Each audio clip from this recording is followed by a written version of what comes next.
शुरू करते हैं। अब हमने प्री कंस्ट्रक्शन ट्रीटमेंट पढ़ रहे थे। सबसे पहले साइट प्रिपरेशन हमने पढ़ लिया, ठीक है।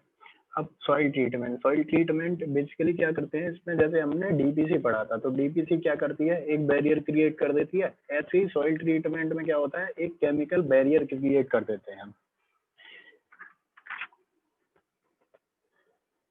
ये सब इतने बोरियत वाले टॉपिक है ना, ये तुम खुद भी पढ़ सकते थे, ठीक है। अब ये जो है, ये केमिकल मिक्सचर है जो हम इनमें यूज करते हैं। ये तीन जो दे रखे हैं, इनके नाम याद कर लेना, ठीक है। इनकी ये परसेंटेज है, मतलब कंसंट्रेशन है, किस कंसंट्रेशन में यूज करते हैं इनको।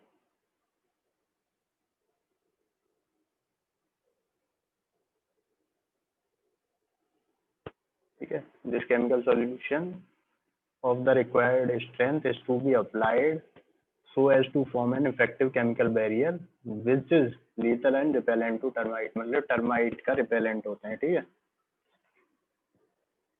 और इनकी जो डोज वगैरह देते हैं वो किसके अकॉर्डिंग देते हैं, इंडियन स्टैंडर्ड। मैंने बताया ना, हम हर चीज के लिए कुछ ना कुछ कोड फॉलो करते हैं, तो इंडियन स्टैंडर्ड कोड जो है वो प्रिपेयर किए गए हैं इन्हीं के लिए, ताकि उनकी हेल्प से हम इसको यूज कर दें। सबसे पहले माउंट ट्रीटमेंट। अब इनको करते कैसे कैसे हैं, ये डिफरेंट डिफरेंट स्टेप्स हैं जिन स्टेप्स में हम करते हैं इनको, ठीक है।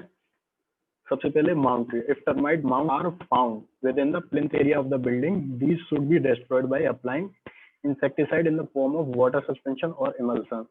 The insecticide is poured into the mounds at several places after breaking open the earth structure and making holes with crowbars। ठीक है, जगह जगह गड्ढे बना बना के जो केमिकल हमने फॉर्म किया है उनसे उस केमिकल को इसमें इंसर्ट कर देते हैं, ठीक है। फिर treatment for masonry foundation and the basement. Masonry foundation और बेसमेंट के लिए क्या ट्रीटमेंट देते हैं, the water surface and the side, जैसे इसमें दिखा रखा है, ये साइड्स में ये जो है ना, ये लेयर फॉर्म कर देते हैं हम किसकी, यही जो केमिकल प्रिपेयर किया है हमने उस केमिकल को अप्लाई कर देते हैं, और उससे क्या करता है, ये एक बैरियर क्रिएट कर देता है, ठीक है। जो केमिकल एप्लीकेशन का जो रेट होता है वो डिफरेंट डिफरेंट स्टेज पे डिफरेंट डिफरेंट होता है। जैसे 51 पर metre square surface area use करते हैं, ठीक है। After masonry foundation and the retaining wall of the basement comes up, the backfill in immediate contact with the foundation of the structure should be treated at the rate of 7.5, ठीक है, पर metre square. Backfill क्या होती है, backfill ये soil होती है जो इसके साइड में देते हैं हम, ये जो सॉइल होती है इसको बोलते हैं बैकफिल,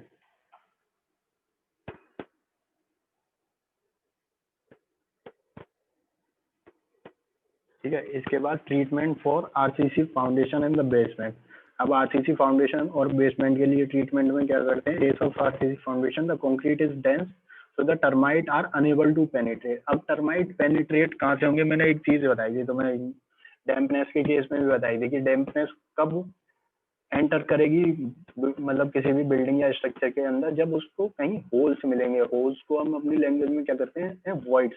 जहां भी वॉइड्स होंगे तो वॉइड्स के थ्रू पेनिट्रेट इन होगी डैम्पनेस। ऐसे ही टर्माइट कब एंटर होंगे किसी भी स्ट्रक्चर में, जब उसको वॉइड्स मिलेंगे। टू वॉइड्स क्या करते हैं, वॉइड्स एक ट्रेवलिंग एजेंट का काम करते हैं ना, मतलब उसको ट्रेवल कराने के लिए वॉइड्स चाहिए होते हैं, ठीक है।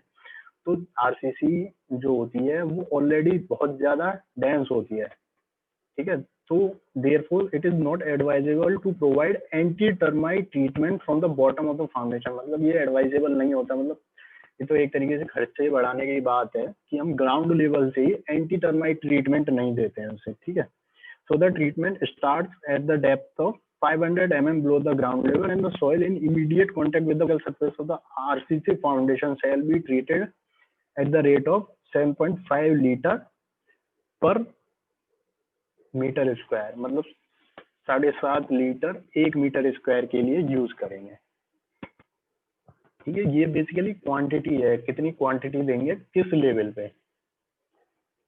आ रही है ये चीजें समझ या नहीं आ रही हैं, यस और नो।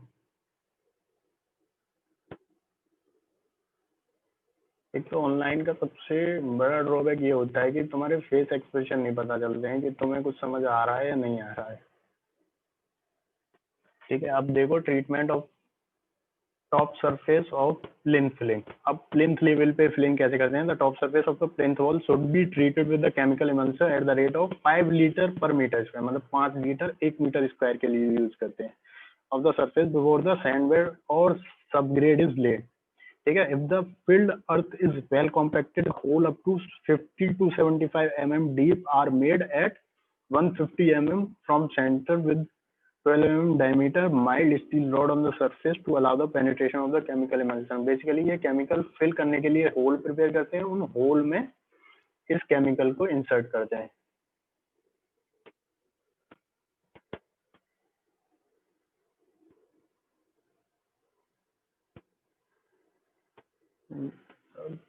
धीरज तुम ही हो क्या? Lateral entry.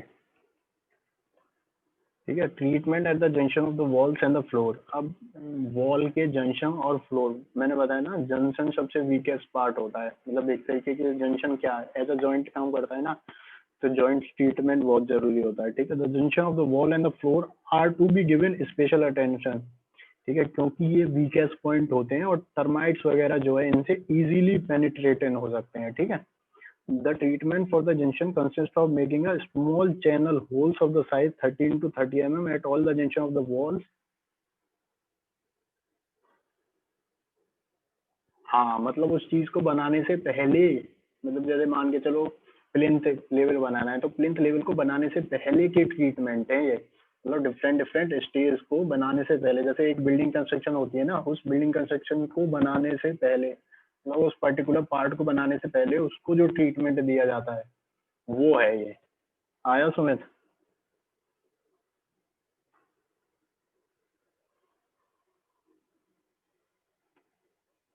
ठीक है। ठीक है, the treatment for the junction consists of making a small channel hole of size 13 to 30 mm at all the junction of the walls and the column with the floors। ठीक है, with the help of iron rod। ये chemical emulsion हम पोर करते हैं, इनके rates याद कर लेना, हो जाए तो, वैसे होंगे नहीं क्योंकि काफी है 7.5 लीटर पर मीटर स्क्वायर के रेट से। बाकी इनकी टर्मिनोलॉजी याद कर लेना कि किस किस लेवल पे देते हैं, ये चीज याद कर लेना, और बाकी अपनी लैंग्वेज में थोड़ा थोड़ा इसमें लिख देना कि ये जो केमिकल इमल्सन क्रिएट करते हैं, जो मैंने बताए थे 3 केमिकल, उनकी कंसेंट्रेशन, उसको मिक्स करने के बाद उसको कैसे कैसे यूज करते हैं, ये है बस। ठीक है, अब पेरीफेरी ऑफ बिल्डिंग पे भी अप्लाई करते हैं।